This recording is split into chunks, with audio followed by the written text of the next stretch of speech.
Dealings with the Dead, Volume 1, Number 3.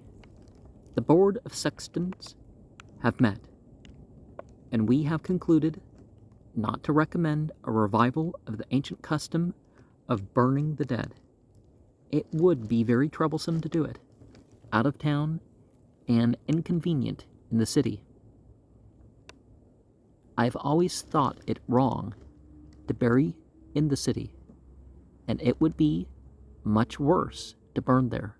The first law of the 10th table of the Romans is in these words: let no dead body be interred or burnt within the city.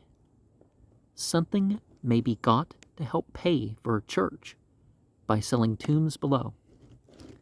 When a church was built here some years ago, an eminent physician, one of the proprietors, was consulted and gave his sanction. Yet, more than one of our board is very sure that on a warm, close Sunday in the spring, he has snuffed up something that wasn't particularly orthodox in that church. The old Romans were very careful of the rights of their fellows in this respect. The 12th law of the 10th table runs thus: let no sepulchre be built or funeral pile raised within 60 feet of any house without the consent of the owner of that house. They certainly conducted matters with great propriety, avoiding extravagance and intemperance, as appears by the 7th law of the same table. Let no slaves be embalmed. Let there be no drinking round a dead body, nor any perfumed liquors be poured upon it. So also the 2nd law: let all costliness and excessive wailings be banished from funerals. The women were so very troublesome upon these occasions that a special law, the 5th, was made for their government. Let not the women tear their faces or disfigure themselves or make hideous outcries. It was not unusual for one person to have several funerals to prevent this, however agreeable to the Roman undertakers. The 10th law of the 10th table was made: let no man have more than one funeral or more than one bed put under him. There was also a very strange practice during the first decemvirate. The friends often abstracted a finger of the deceased or some part of the body and performed fresh obsequies in some other place,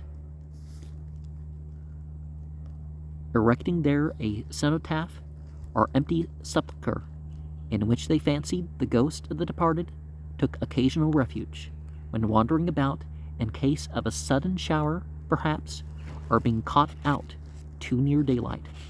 For the correction of this folly, the Decemvirs passed the 6th law of the 10th table: let not any part of a dead body be carried away in order to perform other obsequies for the deceased, unless he died in war, or out of his own country.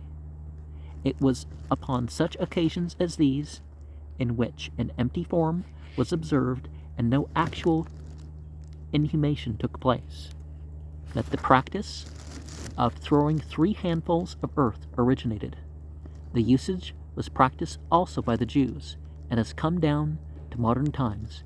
Baron Rothschild, Nathan Meyer, who died in Frankfurt, July 28, 1836, was buried in the ground of the synagogue in Duke's Place, London. His sons, Lionel, Anthony, Nathaniel, and Meyer, his brother-in-law, Mr. Montefiore, and his ancient friend, Mr. Samuels, at the age of 96, commenced the service of filling up the grave by casting in, each one of them, 3 handfuls of earth. Not satisfied with carrying a bottle of sal volatile to funerals, the women and even the men were in the habit of carrying pots of essences, which occasioned the enactment of the 8th law: let no crowns, festoons, perfuming pots, or any kind of perfume be carried to funerals. Burning or interring was adopted by the ancients at the will of the relatives.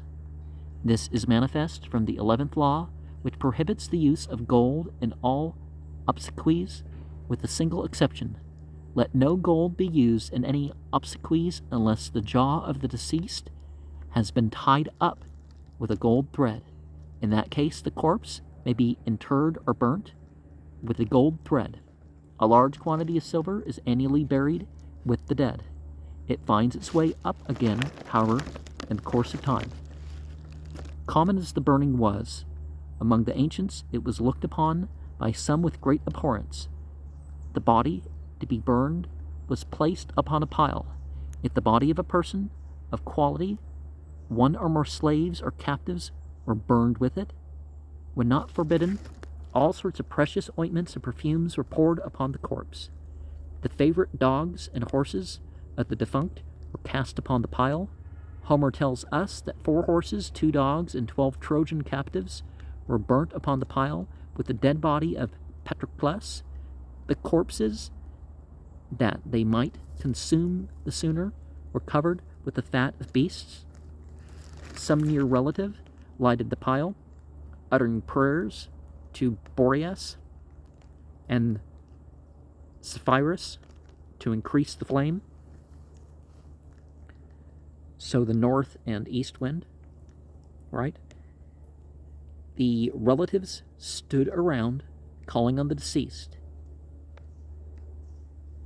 and pouring on libations of wine, with which they finally extinguished the flames. When the pile was well burnt down, they then collected the bones and ashes. How they were ever able to discriminate between men, dogs, and horses is hard to say. Well, back in the day, I think people recognized bones and what type of muscle and activity and all that stuff would be associated with the creature with such bones. Probably the whole was sanctified. In their opinion, by juxtaposition, the bones might be distinguished, but not the dust. Such bones as could be identified were washed and anointed by the nearest relatives. What an office! How custom changes the complexion of such matters. These relics were then placed in urns of wood, stone, earth, silver, or gold, according to the quality of the parties. Where are these memorials now, these myriads of urns?